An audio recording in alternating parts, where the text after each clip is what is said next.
A gente vai começar uma nova série, na verdade vai ser 5 sermões, tá? Sobre as solas.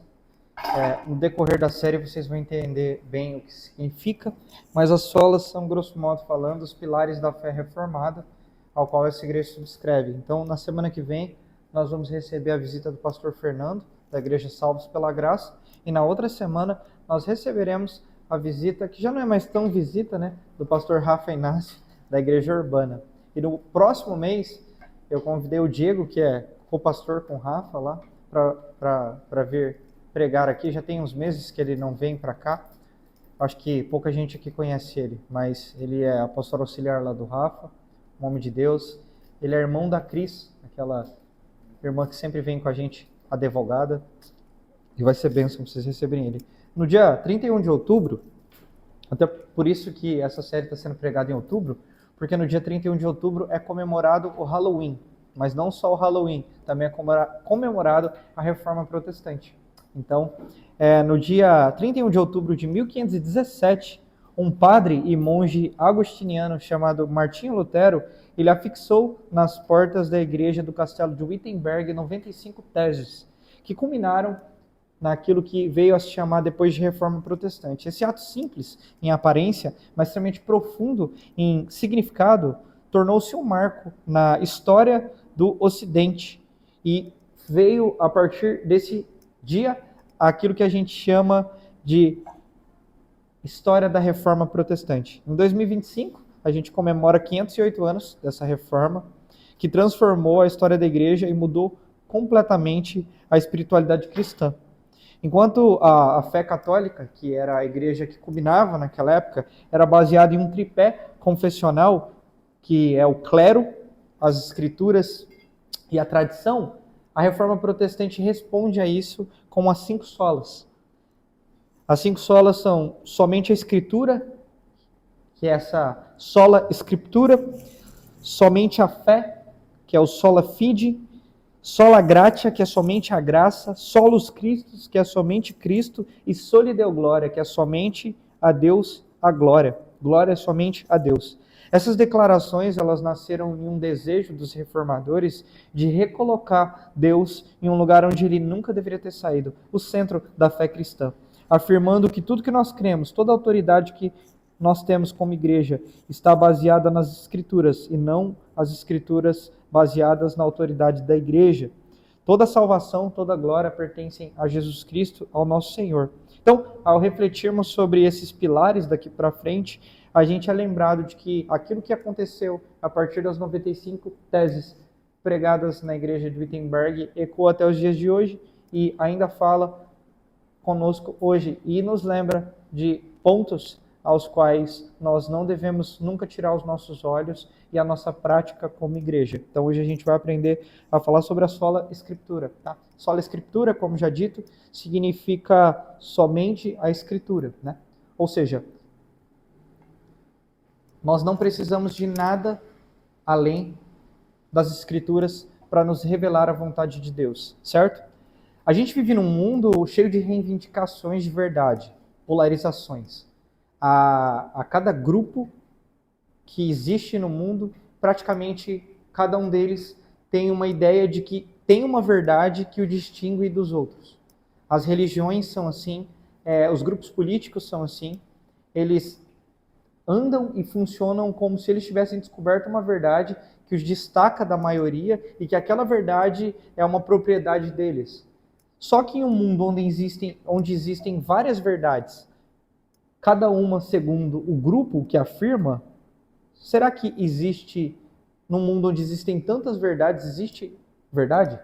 Se tudo é verdade, é estranho afirmar que existe verdade, correto? Se tudo é verdade, não faz sentido ter verdade, porque a verdade ela não se encaixa em cada grupo. Pelo contrário, ela está para além de cada um deles. Para além desses grupos que afirmam que eu tenho uma verdade, que tudo é verdade, tem os grupos que são relativistas, que afirmam que nada é verdade, que tudo é relativo, certo? Isso é talvez uma das coisas que você mais vai encontrar dentro do mundo, principalmente dentro dessa ideologia pós-moderna, onde não há absolutos, tudo é relativo, tudo que você pensa depende da circunstância, depende do que você está sentindo, e aí começa a complicar um pouco a mais, né? As pessoas afirmam que tudo é relativo, e esse é um argumento muito fraco, né? Porque é muito fácil ser rebatido. Se tudo é relativo, é só você perguntar para a pessoa, você tem certeza? Se ela responder que tem, ela acabou de afirmar algo, então nem tudo é relativo, porque ela acaba de afirmar. Se ela dizer que não, ela destruiu o argumento que ela falou anteriormente. Então, é um argumento tão frágil, com uma pergunta tão boba, tu consegue desmontar completamente ele. Nem tudo é relativo, existe verdade, existe uma verdade. A questão que fica é como filtrar tudo isso, todas as informações, como descobrir se eu estou indo para o caminho verdadeiro, qual é o óculos correto, lembram do sermão passado, que eu tenho que usar para analisar todas essas questões. Questões como moralidade, o que é certo, o que é errado, o que é moral, o que não é moral. Questões como sexualidade, relacionamentos, Deus, origem do universo, tantas outras questões importantes que são debatidas no mundo afora. Como enxergar todas essas coisas? Existe uma verdade? Que verdade é essa?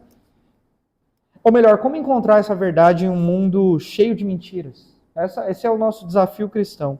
Para responder essas perguntas, as pessoas elas precisam de algum tipo de norma. Por mais que elas relativizem todas as coisas, para encontrar respostas, a gente precisa de alguns absolutos. A gente precisa de normas, a gente precisa de padrões, critérios pelo qual a gente pode recorrer todas as vezes que precisar de respostas.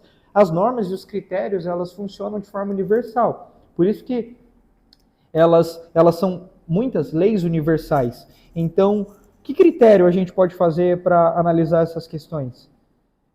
Que fonte de autoridade nós vamos trazer para a nossa vida como a fonte pelo qual eu enxergo todas as outras coisas? É claro que no mundo relativista como os nossos, ter uma fonte de autoridade, ter uma norma suprema que rege todas as suas condutas é quase que um contrassenso. Só que nós cristãos, diferente do mundo, nós temos uma norma, nós temos uma regra, uma única regra de fé e prática, que é as Escrituras. A gente entende que tudo muda, certo? O mundo pode mudar, os conceitos atuais podem trocar, a política pode mudar, mas existe uma coisa que nunca muda, que é a palavra de Deus. O nosso Deus nunca muda, ele é imutável, e a sua palavra também, certo? Então, em vez do povo de Deus sair correndo atrás dessas vãs filosofias, sair correndo atrás dessa filosofia da moda, do entendimento da moda, ou sei lá, de uma nova prática ideológica que faça sentido dentro do que eu estou sentindo naquele momento, o povo de Deus se firma na palavra de Deus. O povo de Deus se firma em uma verdade que é absoluta, mesmo em um mundo onde todas as pessoas não acreditem que existam verdades absolutas. O povo de Deus não é um povo parecido com o mundo. É um povo que se distingue do mundo. Por quê? Porque ele tem uma lei diferente. Ele tem um novo modo de ver e de viver as coisas, que é o jeito de Deus. O povo de Deus tem um óculos diferente, que é o óculos do Evangelho.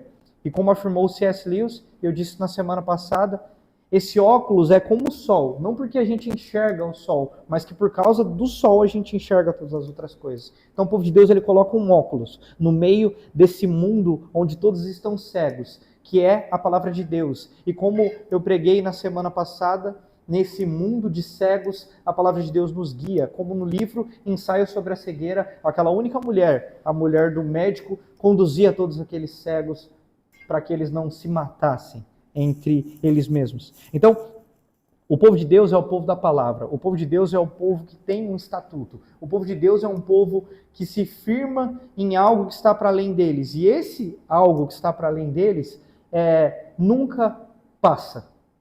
Uma das grandes tentativas da modernidade de excluir o povo de Deus do debate é dizer que eles estão apegados em culturas, livros que já caducaram, que já passaram.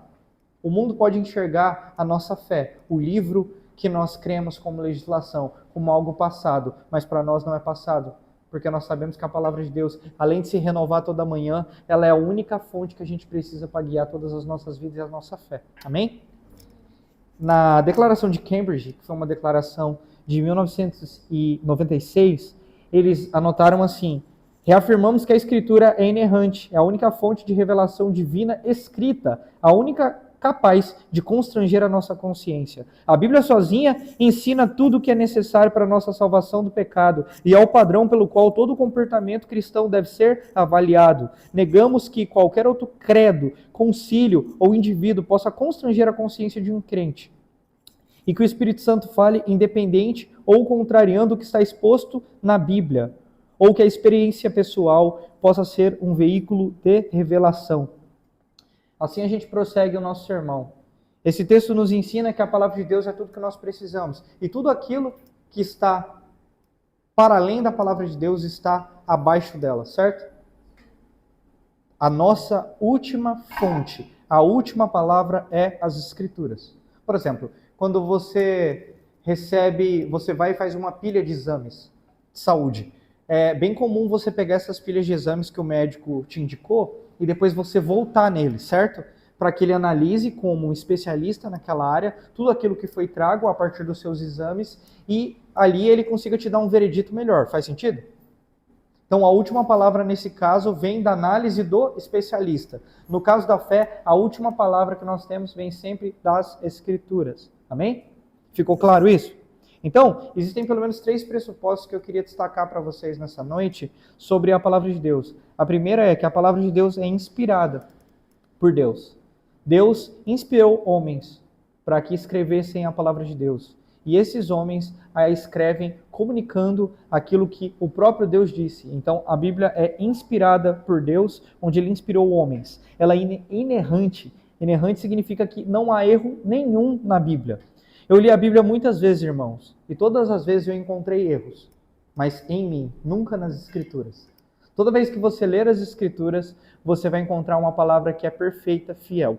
Algumas falácias modernas quanto às Escrituras e erros delas são quase que símbolos que revelam mais a ignorância daqueles que refutam do que necessariamente das Escrituras, né? A gente até tem pastores aqui, inclusive da nossa cidade, que vieram com argumentos assim totalmente de teólogos liberais, argumentos extremamente frágeis. Por exemplo, a Bíblia chama morcego de ave, né? E aí os teólogos liberais e alguns pastores modernos, eles dizem que isso é um erro, porque dentro da biologia, um morcego não é destacado como uma ave. Então, esse é um argumento complexo, né? Porque essa ciência que destaca o morcego como um tipo de animal diferente dentro de algo é uma ciência nova, né? Que tem, sei lá, 100 anos, 80 anos, não sei quantos anos isso tem.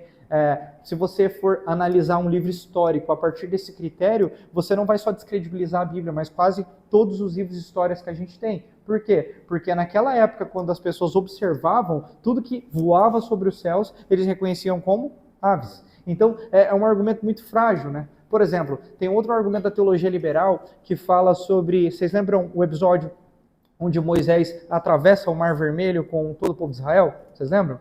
Existe um período do ano onde aquele mar, ele baixa, como é que fala? A maré baixa, e eles dizem que as águas do mar chegam a bater um pouco abaixo da cintura das pessoas, né? E um teólogo liberal, certa feita, estava destacando isso, dizendo que o povo passou, na verdade não porque Deus abriu o mar, mas porque a maré estava extremamente baixa, ao passo deles passarem com a água na cintura, correto? Um pastorzinho antigo que estava sentado falou, nossa, o milagre é ainda maior. Aí o teólogo liberal falou, como assim? Aí ele falou, Deus fez com que todo o povo dele passasse com a água na cintura e matou o faraó e todos os seus com a água na cintura, entende? Então são argumentos frágeis, argumentos complexos. Tem gente que fala, é impossível um peixe grande ou uma baleia engolir um homem. Aí se você gastar 3 minutos de Google, você vai ver que não é impossível, que casos assim já aconteceram dezenas de vezes, existem relatos e inclusive relatos contemporâneos nossos agora. A gente acredita que a Bíblia não tem erros e a gente acredita que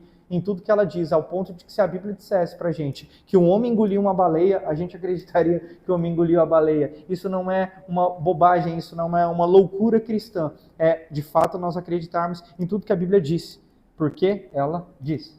E ela é a palavra de Deus, amém? A Bíblia também é infalível, ou seja, ela não está como a gente falha, ela não existe com posições de falha. A Bíblia é infalível, ela é completa, ou seja, a Bíblia está perfeita, ela está fechada, tá?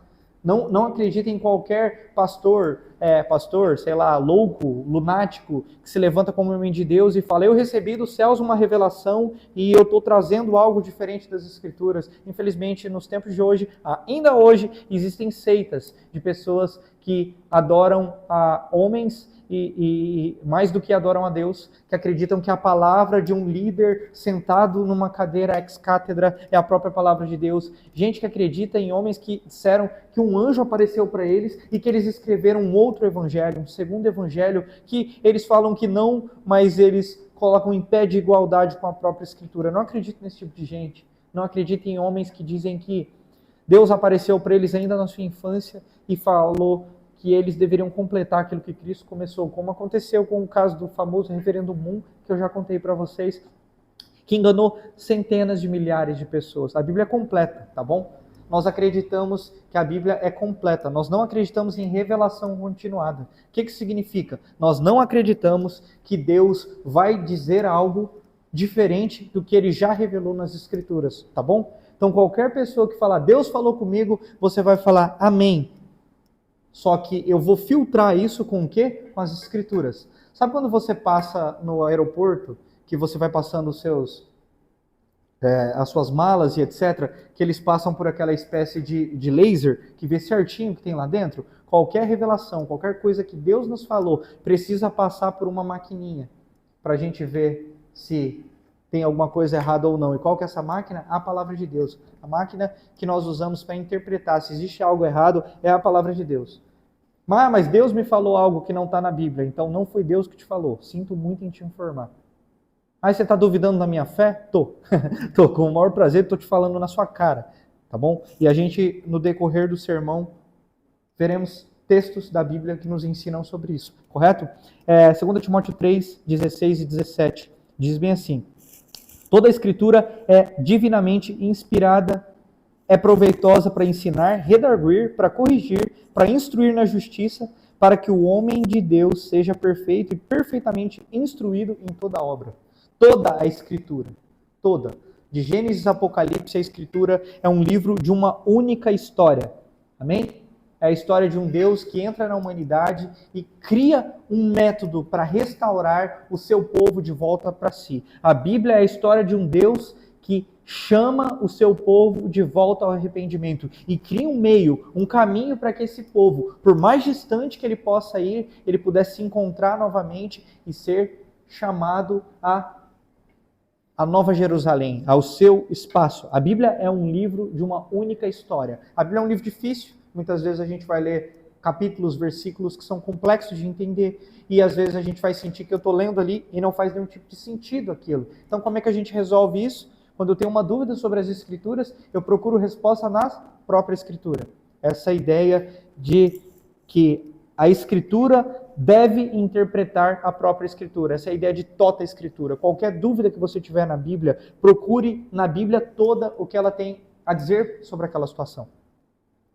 Nem todas as questões do mundo estão escritas de forma literal na Bíblia, tá? Existem questões, por exemplo, se você procurar imposto de renda, não vai ter na Bíblia a palavra imposto de renda, mas você vai ver princípios na Bíblia que fala sobre se você deve pagar ou, por exemplo, ser um corrupto. Por mais que a Bíblia não fale propriamente de forma clara e específica sobre um tema, ela dá princípios para que a gente interprete aquele tema. Isso a gente consegue fazer em todas as áreas. Então, tudo aquilo que a Bíblia diz é a palavra de Deus e deve ser seguido por nós. E qualquer dúvida que você tiver sobre as Escrituras, a própria Escritura te responde. É bem comum vocês terem algumas dúvidas sobre o texto sagrado e às vezes me mandar uma pergunta e eu falo, lê de novo, a resposta está na tua frente, a resposta está no texto. Então, é no próprio texto das Escrituras que nós encontramos a resposta que nós precisamos. Amém? Pontos importantes sobre a nossa fé. A Bíblia é a revelação geral da lei de Deus para o seu povo. Ela foi soprada pelo Espírito Santo e escrita por meio de mãos humanas, ou seja, inspirada pelo autor da vida. Ela é progressiva, completa, inerrante e infalível. Quando nós dizemos que a Bíblia é progressiva, é porque a revelação de Deus foi construída na história progressivamente, desde os primeiros dias lá em Gênesis até os dias da vinda de Jesus e alguns dias após a sua morte, ressurreição e ascensão aos céus por meio da vida dos apóstolos. Depois a Bíblia é fechada. Então, tudo que a gente precisa está completo nela, amém? Só que ela foi revelada durante a história. Então, o Deus que é construindo uma história foi se revelando e costurando aquilo que seria o seu livro, a sua palavra, para que o povo de Deus se guiasse por meio da história. Amém? Nós estamos em que momento, então? Aquilo que as Escrituras falam dos últimos dias, que é o momento onde Cristo, após ter sido revelado, cumpriu com todas as leis dos profetas, que tudo aquilo que as Escrituras tinham dito sobre ele morre como sacrifício perfeito, expiatório, sobe aos céus, deixa o Espírito Santo sobre o seu povo para fortalecê-los em Cristo, para fortalecê-los no Senhor, para constrangê-los quanto ao pecado, para derramar dom sobre a vida dele e equipar a sua igreja para que ela avance com a pregação do Evangelho. Amém? Por isso nós plantamos igrejas, porque nós acreditamos que o Evangelho de Deus é a coisa capaz de transformar a realidade do mundo. Por quê? Porque o Evangelho de Deus transforma a vida dos eleitos de Deus, do povo de Deus, daqueles que são chamados segundo o seu propósito. Então, nós pregamos o Evangelho porque cremos que a Bíblia é tudo aquilo que o homem precisa saber sobre Deus e a única coisa que pode constranger um coração duro ao arrependimento. Por isso que nós não trazemos para o púlpito qualquer outra coisa. Por isso que nós não chamamos um cara para pregar na igreja porque ele é talentoso, ele fala super bem, ou ele é super engraçado. Algumas igrejas fazem do púlpito um espaço para espetáculo, onde ou parece um coach falando, ou parece um stand-up gospel. Mas não, nós não damos espaço para que a Bíblia seja descartada, para que o talento humano, uma comédia, tome o centro daquilo que deve ser a palavra de Deus. A arquitetura da igreja sempre foi pensada, principalmente se você faz parte de uma igreja tradicional, como a presbiteriana, como, por exemplo, a batista, e você, quando você chega numa igreja dessa, a Bíblia está no centro da igreja. Por quê? Porque ela quer mostrar que a Bíblia e a palavra de Deus deve ser o centro do culto. Se você pesquisar na Reforma Protestante, ou um dia você ter o prazer de viajar até a Europa e visitar algumas igrejas antigas, você vai perceber que as igrejas evangélicas, protestantes da época, elas tinham um púlpito no centro, só que um pouquinho acima. O pastor tinha tipo um andarzinho que ele ia, que o púlpito ficava, e ele falava de cima para baixo, para que o povo de Deus entendesse que a Bíblia só não estava no centro, mas que ela estava acima de todas as coisas, entende? Então, a gente tem que trazer essa primazia para as nossas igrejas. O que acontece é que, por as pessoas não entenderem esse princípio da sola escritura, elas têm ignorado cada dia que passa mais as escrituras. E o centro da igreja tem tomado espaço por várias coisas, menos por a palavra de Deus. O centro da igreja tem tomado espaço com entretenimento. O centro da igreja tem tomado espaço com ideias de marketing, por exemplo. A gente acaba de voltar de um evento que a gente faz, por exemplo, como o Encontro com Deus, como Legendários. E o culto, basicamente, é para que as pessoas falem da experiência que elas tiveram lá, certo? Para que as pessoas que estão sentadas fiquem impactadas e queiram se inscrever no final. Igualzinho acontece em um evento de marketing digital. Por quê? Porque isso atrai a atenção das pessoas e gera nelas um desejo de participar. Aí você vai num culto desse e você escuta um monte de coisa, um monte de testemunho e em alguns casos um monte de tristemunho, porque o cara levanta lá e fala, eu traí minha mulher 17 vezes. Aí você olha, ela está chorando constrangida na frente de todo mundo. E nada da palavra de Deus foi pregada ali. Nada da palavra de Deus foi pregada. Algumas igrejas colocam as artes, por exemplo, em festivais, onde um culto é um festival de talentos. Tem 55 pessoas cantando, 125 pessoas dançando, que quem dança na igreja é porque não lê a Bíblia, tá? Brincadeira, isso nunca vai existir na nossa igreja. Só um adendo. Mas essas igrejas, elas começam a colocar tantas coisas no culto que no final não há espaço na liturgia, porque teve tanta dança, tanta apresentação, que não vai dar tempo para pregar. Então o pastor vai lá e fala meia dúzia de coisinhas e todo mundo vai embora. Glória a Deus, foi muito legal, né? Mas não teve exposição das Escrituras. E o povo de Deus é o povo que se reúne para estudar sobre a lei e os estatutos de Deus. Então, o culto de Deus é um culto que deve ser centrado no Evangelho e naquilo que a própria Escritura diz sobre como ele tem que ser. Amém? Isso significa que a gente não pode fazer um dia dos talentos na igreja, por exemplo? Pode. A gente marca outro dia, chama a galera e faz. Mas o culto cristão deve ser um espaço para que o povo de Deus se reúne, ajuntamento dos santos, onde a palavra de Deus seja exposta, onde o povo de Deus cante ao Senhor congregacionalmente, cante salmos, confesse os seus pecados, receba da palavra de Deus e da ação do Espírito Santo perdão sobre os seus pecados, ouça a palavra de Deus, os sacramentos sejam ministrados. É isso que a palavra de Deus nos ensina sobre o culto cristão. Então, a palavra de Deus é um guia que deve permear sobre todas as áreas da nossa vida, inclusive sobre como nós somos igreja. Vocês conseguem entender isso? Se você chega no nosso culto e você acha, nossa, que culto bacana, diferente. Diferente pode ser legal, no sentido de, eu gostei, o jeito que falou, mas diferente pode ser muito preocupante, porque esse diferente talvez possa ser, não é como as escrituras diz. Vocês conseguem entender o que eu estou querendo dizer? Então a gente tem que se ligar nessas questões. A Bíblia sozinha ensina tudo o que é necessário para a nossa salvação. E é o padrão pelo qual todo comportamento cristão deve ser avaliado. Declaração de Cambridge. Tudo que você precisa para entender o seu pecado é compreender a palavra de Deus, é compreender a vontade de Deus. Todo mundo aqui tem pecados, todo mundo aqui precisa da graça de Deus, certo? Como é que você pode encontrar perdão pelos seus pecados? Como é que você pode encontrar um caminho de arrependimento? É através da Sagrada Escritura. A Bíblia vai nos ensinar que a fé vem do ouvir da palavra de Deus. Então a melhor forma de eu compreender que eu preciso de Deus, ter a minha fé aumentada, é me debruçando sobre as Escrituras. Se a Escritura diz que é pecado, é pecado. Você pode chamar de qualquer nome. Você pode chamar de carência afetiva, você pode chamar de uma oportunidade que se você não agarrasse no seu trabalho, você ia perder muito dinheiro. Você pode dar o nome que você quiser, mas o nome que a Bíblia dá é pecado. E se é pecado, ele não precisa de tratamento, ele não precisa de um jeitinho, ele precisa de arrependimento. Vocês conseguem entender o que eu estou querendo dizer? Todos nós somos pecadores, irmãos. Todos nós somos canalhas, somos falhos, miseráveis. Por isso que a gente tem que se agarrar na palavra de Deus, porque ela, que é como um espelho que nos mostra todas as nossas imperfeições, ela é como lâmpada para guiar os nossos pés para que a gente não tropece, não caia em nenhum buraco. Vocês conseguem entender? Amém? Todo mundo está comigo? Todos nós necessitamos da palavra de Deus. Então quando você pecar, como agir após pecar? A palavra de Deus nos ensina. Como agir para não pecar? A palavra de Deus nos ensina.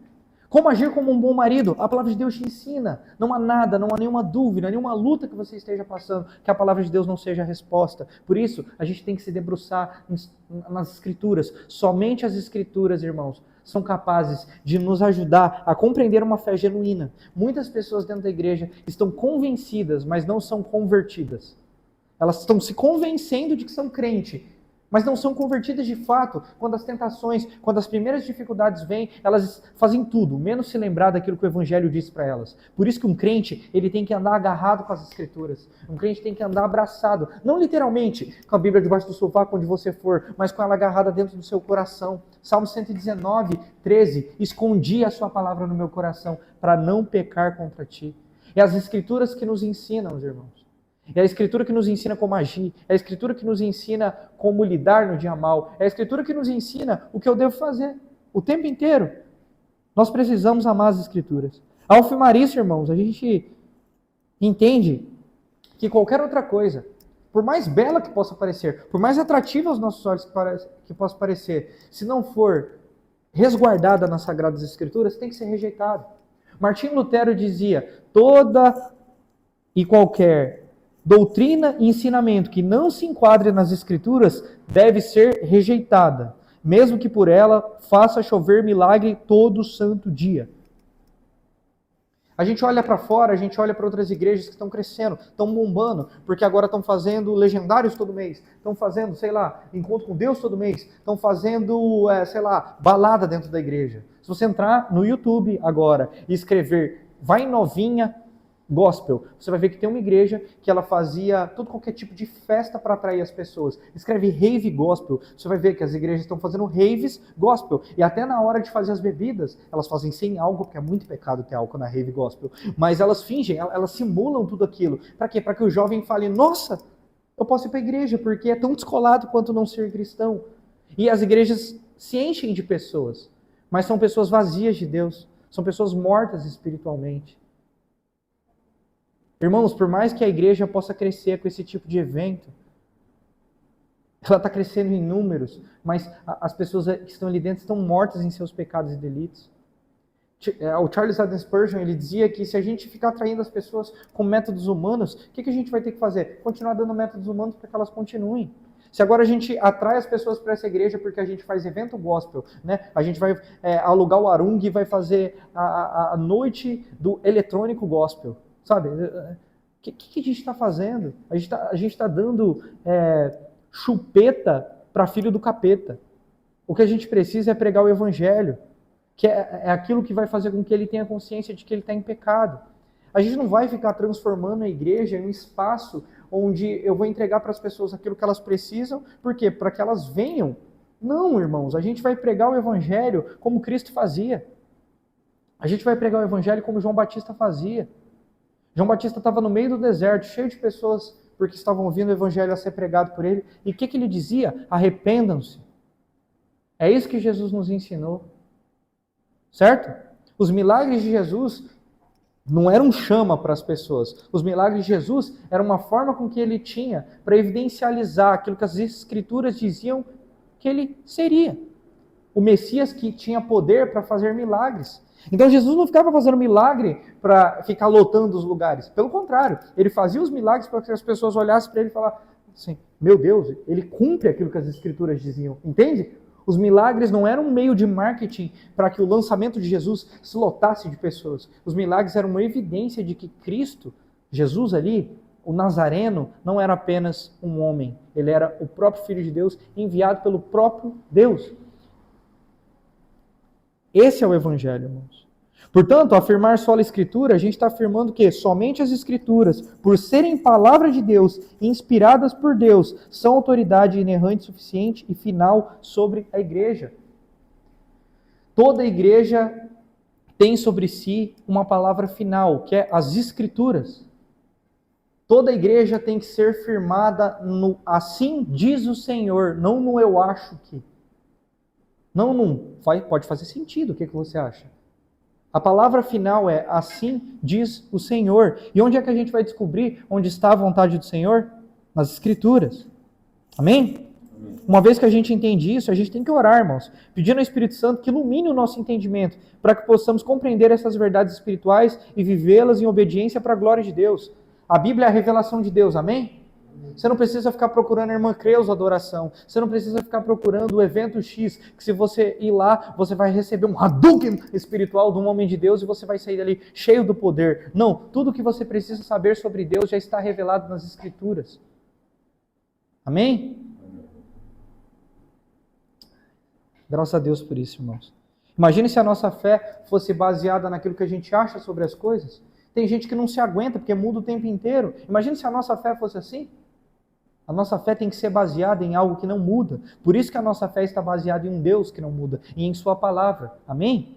É isso que a gente precisa saber. Então, para finalizar, passando uma revisão sobre tudo que a gente estudou, a Bíblia é inerrante. Amém? A revelação de Deus, a Bíblia é a revelação de Deus. Amém?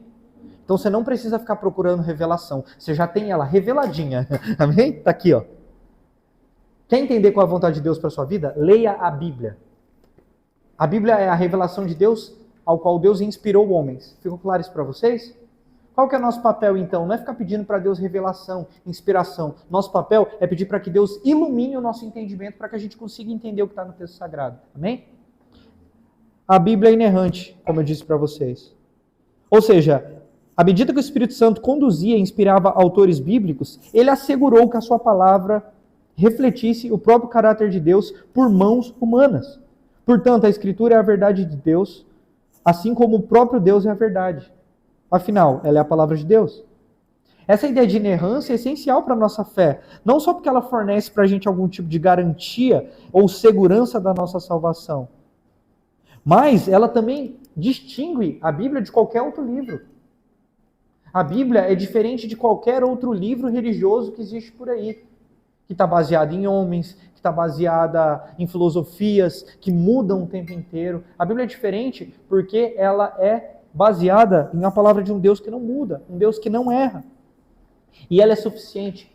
Muitas igrejas nos nossos dias, elas até acreditam que a Bíblia é inerrante. Elas até acreditam que a Bíblia é a palavra de Deus, mas elas não tratam a Bíblia como suficiente. Você é salvo pela graça mediante a fé vem do ouvir da palavra de Deus mais o dízimo. A fé vem ouvir da palavra de Deus mais tal coisa. mais isso, mais aquilo. Vocês conseguem entender o que eu estou querendo dizer? Afirmar que a Bíblia é suficiente significa que a gente acredita que ela tem tudo aquilo que a gente precisa saber sobre Deus para se arrepender dos nossos pecados e crer. Tudo que nós precisamos para que uma igreja cresça está nas Escrituras. Ela é suficiente. Nós não precisamos da Escritura, mas qualquer outra coisa. Tudo que nós precisamos nos debruçar é sobre a santa palavra de Deus. A Bíblia, irmãos, é a arma do crente contra as ciladas do dia a dia. O Lutero vai dizer que qualquer homem leigo, armado com as Escrituras, é maior do que qualquer papa poderoso sem ela. A palavra de Deus é a arma que nós temos, ela é suficiente, tá bom? Você não precisa da palavra de Deus mais a revelação do profeta. Você não precisa da palavra de Deus mais a oração da irmã que te unge com um óleozinho no teu umbigo. Você não precisa. Você não precisa da palavra de Deus mais qualquer outra coisa. Tudo que você precisa está na palavra de Deus. E você tem que ser guiado por ela. Você não precisa mais da palavra de Deus e da bênção apostólica. Você não precisa mais da palavra de Deus e da bênção do Papa. Tudo que você precisa é da palavra de Deus. E você vai encontrar ela na Bíblia. Ela é suficiente. Se você está constrangido porque pecou, porque falhou, você não precisa da palavra de Deus e da oração do seu discipulador. Porque senão você não vai conseguir compreender plenamente. Não, você vai conseguir compreender plenamente porque a palavra de Deus vai revelar a você e iluminar o seu entendimento para que você se arrependa dos seus pecados. Óbvio que o seu discipulador pode ser um intercessor que vai orar, vai te ajudar a vencer aquilo, mas não é a Bíblia mais ele. Tudo que você precisa, a própria Escritura é capaz de realizar. Por isso que a gente vê relatos de pessoas que se converteram sozinha lendo as Escrituras, porque ela é suficiente. Para finalizar, irmãos, quando a gente afirma que a palavra de Deus é aquilo que nós temos como suficiente, a gente tem que cuidar aqui com algo que existe dentro das igrejas, que é a ideia de nuda Escritura. Tá? Essa é uma ideia que veio lá com os anabatistas, que é onde eles acreditavam que, como a Bíblia era suficiente, como a nossa única regra de fé e prática, a gente precisava destacar tudo aquilo que não estava necessariamente só nas Escrituras. Então, por exemplo, confissões como a gente tem de Wittenberg, confissões como a gente tem várias dentro da teologia reformada, como a Confissão de Londres de 1689, de Westminster, confissões que a gente usa como documentos históricos cristãos que não são infalíveis, que não são primordiais na nossa vida. Nós ficamos com as Escrituras, mas que eles são feitos por pessoas sérias, que nos ajudam a compreender as Escrituras, não deveriam ser utilizados. Para as pessoas que defendem essa ideia de nuda Escritura, elas chegam a ser tão radicais nesse ponto, onde uma pessoa doente, por exemplo, ela não tem que procurar um médico, ela tem que orar e ler a Bíblia porque ela vai ser curada. Onde uma pessoa que, por exemplo, está com ansiedade, ela não pode procurar um tratamento para aquilo, somente a Bíblia. Existem gente que faz isso, existe gente que diz somente isso. Então, eu não preciso me dedicar para estudar teologia, eu vou ler a Bíblia e o próprio Espírito Santo de Deus vai me falar. As pessoas elas agem assim, e não é assim, irmãos. Nós cremos que Deus fala, nós cremos que esses documentos de fé, esses catecismos, essas confissões que nós temos, são instrumentos feitos pelo Senhor no decorrer da história, validados pelo tempo e que nos ajudam a compreender as Escrituras. Então, quando você lê um livro do John Piper, um livro do Tim Keller, ou qualquer teólogo sério, como R.C. Sproul, você não está colocando ele no lugar das Escrituras. Pelo contrário, você está lendo ele para que ele te ajude e te equipe para compreender ainda melhor as Escrituras. Vocês conseguem entender? Tem gente que fala assim, não, vocês estudam muito teologia, vocês reformados, eu fico só cabriba. Não, não é assim. Nós estudamos, nós buscamos porque nós queremos entender melhor as Escrituras. Então essas coisas são meios para que a gente compreenda melhor aquilo que as Escrituras querem dizer. Não é o fato da gente estudar ou querer essas coisas que nós estamos excluindo as Escrituras. Se você está doente, você tem que procurar um médico, sim. Isso não é falta de fé. Nós acreditamos em graça comum. A ideia de graça comum é de que Deus se revela a todo tipo de gente e que até ímpios podem fazer coisas boas. Por exemplo, a música, a arquitetura foram feitas por filhos de Caim, sabia? Caim tinha sido amaldiçoado por matar seu irmão. Lembra? E foram esses homens, filhos de um cara amaldiçoado, que criaram as músicas, que criaram a harpa na época, que foram os primeiros a construir tendas. E hoje todos nós nos beneficiamos disso. Faz sentido? Jubal e Jabal, está em Gênesis essa história. Ou seja, Deus usa todo tipo de gente para promover todo tipo de coisas. E até um ímpio, ele pode estar sendo instrumento de Deus para promover coisas boas para a glória de Deus. Vocês conseguem compreender isso? Então, da mesma forma que Deus revelou a sua santa vontade para João, levando até a ilha de Patmos, onde ele foi até os céus e escreveu o livro de Apocalipse, a gente vê um médico entrevistando pessoas, indo até Paulo, indo até os apóstolos e escrevendo livros, com métodos que talvez hoje diríamos que é científico. E Deus usou os mesmos meios. Alguém ele revelou levando aos céus, e outro ele revelou a partir do estudo que ele tinha, a capacidade que ele tinha de construir coisas. E ambos são a palavra de Deus. Por quê? Porque no fim, foi ele que inspirou os dois tipos de homens. Então, crer na sola Escritura não significa rejeitar todas as outras coisas. Vocês conseguem compreender isso? Mas significa que todas essas coisas têm um lugar na nossa vida, abaixo das Escrituras. Amém? Para finalizar, a Bíblia é para todos. Queria deixar um disclaimer aqui sobre a Reforma Protestante. A convicção na suficiência das Escrituras levou os reformadores a se dedicarem à tradução da Bíblia para línguas e povos. Até então, o acesso à palavra de Deus era restrito aos leigos e dependia exclusivamente dos clérigos. Movido pelo desejo de devolver ao povo o direito de ler e entender a Bíblia por si mesmo, Martinho Lutero, William Tyndale se tornaram figuras centrais nesse processo de democratização da palavra de Deus. Em 1522, Lutero traduziu todo o Novo Testamento para alemão, a partir do seu contexto original. Erasmo de Roterdã, posteriormente, concluiu o Antigo Testamento. Isso fez com que a Bíblia se tornasse acessível para todo e qualquer tipo de pessoa. Diferente de antes da Reforma Protestante, onde a Bíblia, alguns clérigos, alguns padres só tinham acesso, agora não. Agora eles estavam democratizando, traduzindo a Bíblia, não só traduzindo a Bíblia que antes estava na Vulgata Latina, no latim, para todo tipo de gente, em todo tipo de língua. Inspirado por essa mesma visão, William Tyndale dedicou a sua vida para traduzir a Bíblia para o inglês, enfrentando grande perseguição e oposição por causa disso, tanto da Igreja Católica como do Estado. Erasmo de Roterdã, Lutero, Tyndale acreditavam que a Bíblia deveria ser compreendida até mesmo pelo camponês que lavrava a terra. Por isso, eles traduziram e concluíram isso com muito sacrifício pessoal.